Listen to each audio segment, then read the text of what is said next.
Hello बच्चों, let's read this question. For a particle executing simple harmonic motion, graph is plotted between kinetic energy and potential energy against the displacement d. Which of the following is represent correctly? तो question में बोला है कि हमको kinetic energy and potential energy की graph plot करनी है, displacement और पोटेंशियल वर्सेस काइनेटिक एनर्जी की। तो ग्राफ कैसा होगा? तो उसके लिए जो की कंसेप्ट है, तो फॉर एसएचएम जो पोटेंशियल एनर्जी है, तो उसका एक्सप्रेशन क्या है? Half m omega square into s. और जो काइनेटिक एनर्जी है, उसका एक्सप्रेशन है half m omega square a square minus x square.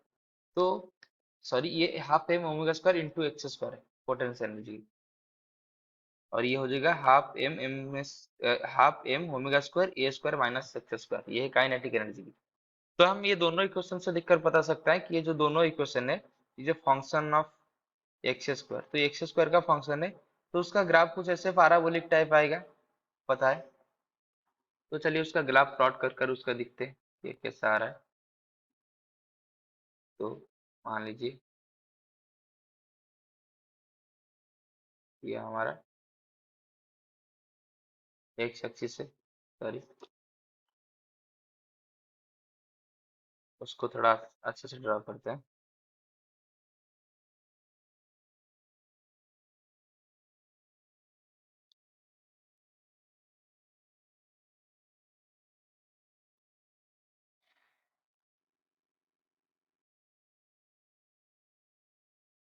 तो ये हमारा हो गया एक्स एक्सिस, ये आ गया वाई एक्सिस। तो अगर पोटेंशियल एनर्जी की हम देखेंगे, तो इधर हमने डी प्लॉट किया है और इधर हमने ई एनर्जी प्लॉट किया है। तो अगर पहले हम पोटेंशियल एनर्जी को कंसीडर करेंगे, तो पोटेंशियल एनर्जी डायरेक्ट एक्स के साथ वेरी करता है। तो एट ओरिजिन हम देखेंगे कि एक्स इक्वल टू अगर जीरो है, तो पोटेंशियल एनर्जी कितना होगा? तो potential energy at x equal to zero is zero, यानी कि ओरिजिन देकर पास करेगा ये किसकी कर्व, ये जो है पोटेंशियल एनर्जी की कर्व। और पोटेंशियल एनर्जी हमेशा पॉजिटिव रहता है, क्योंकि एक्स स्क्वायर की फंक्शन है, इसकी वजह से हमेशा पॉजिटिव रहेगा, यानी कि अबव द एक्स एक्सिस रहेगा।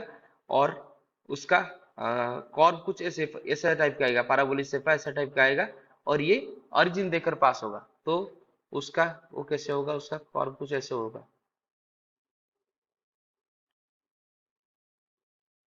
क्योंकि ओरिजिन देकर पास करेगा, पॉजिटिव रहेगा। तो ये ऐसा ही कुछ कर्व आ सकता है। ये आ गया उसका किसकी? Potential energy. और उसका मैक्सिमम वैल्यू कब होगा? जब एक्स मैक्सिमम होगा। तो एक्स मैक्सिमम कब होता है? ए, जब एम्पलीट्यूड मैक्सिमम होता है। तो उसकी हम प्लॉट भी कर सकते हैं कि ये पॉइंट उसकी मैक्सिमम पॉइंट है, इस साइड माइनस ए है और इस साइड प्लस ए है, ये इसका मैक्सिमम पोजीशन है। तो काइनेटिक एनर्जी दिखेंगे, तो काइनेटिक एनर्जी भी ए स्क्वायर माइनस एक्स स्क्वायर है। तो एक्स हमेशा ए यानी कि मैक्सिमम एम्पलीट्यूड से कम होगा, ए इसका एम्पलीट्यूड है, तो एक्स हमेशा उससे कम होगा, यानी कि काइनेटिक एनर्जी भी पॉजिटिव आएगा। लेकिन जब एनर्जी जीरो हम पुट करेंगे, तो इधर अगर हम देखेंगे कि kinetic energy at x equal to zero, ये कितना आ जाएगा? तो आ जाएगा half m omega square a square, यानी कि उसका मैक्सिमम वैल्यू पे होगा।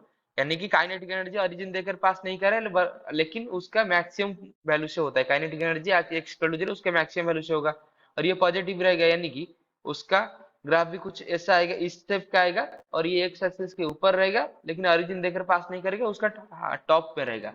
और एट पोजीशन ए और माइनस ए, तो अगर एक्स ए या माइनस ए हो जाएगा, काइनेटिक एनर्जी कितना आ जाएगा? तो kinetic energy at x equal to a या minus a equal to zero आ जाएगा।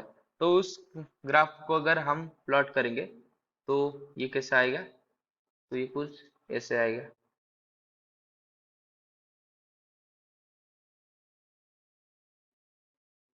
ये है काइनेटिक एनर्जी का। क्यों? क्योंकि ये एक्स इक्वल टू जीरो पर इधर मैक्सिमम में आ रहा है, सेप भी कुछ ऐसा है, हमेशा पॉजिटिव रहता है, और माइनस से ए पर जीरो आ गया। तो ये आ गया कुछ ऐसे काइनेटिक एनर्जी और पोटेंशियल एनर्जी का ग्राफ दिखेगा। तो अगर उसको हम ऑप्शन से मैच करेंगे, तो ऑप्शन बी जो है ऐसा दिख रहा है। तो option B is the right answer. I hope you have understood this question. Best of luck.